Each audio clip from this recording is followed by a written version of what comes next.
ఇండియాలోనే కాదు ప్రపంచంలో కూడా ఐపీఎల్ చాలా ఫేమస్.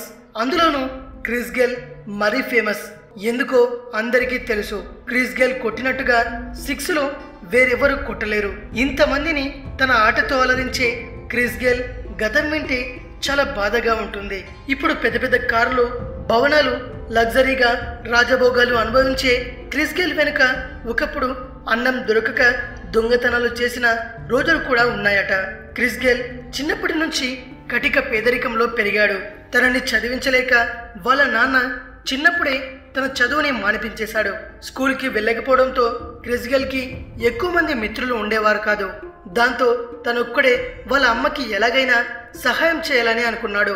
ఏదైనా పని కోసం వెతికితే చిన్నవాడు అవడం వల్ల ఎవరు ఏ పని ఇచ్చేవారు కాదు.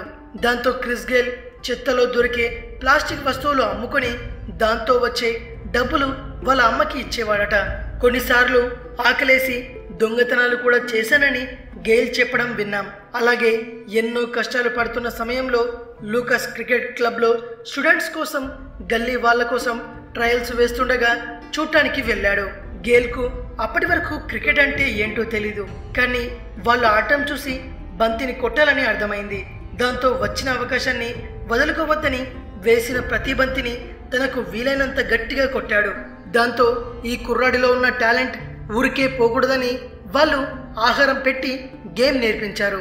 రోజు టైంకి వెళ్ళి ప్రాక్టీస్ చేస్తే చాలు, వాళ్ళే అన్నీ చూసుకునేవాళ్ళు. అలాగే గేల్ పూర్తి టోర్నమెంట్స్ ఆడే రేంజ్కు చేరుకున్నాడు. అక్కడి నుండి తను వెస్టిండీస్ తరపున వన్డేలు కూడా ఆడాడు. ఒకే క్యాలెండర్ ఇయర్లో 1000 రన్స్ కొట్టిన మొదటి వెస్టిండీస్ ప్లేయర్గా గేల్ పేరు తెచ్చుకున్నాడు. అలా ఆడుతూ ఓపెనింగ్ బ్యాట్స్మెన్గా పేరు తెచ్చుకున్నాడు. ఇంతవరకు వచ్చి ఇన్ని విజయాలు సాధించాడు.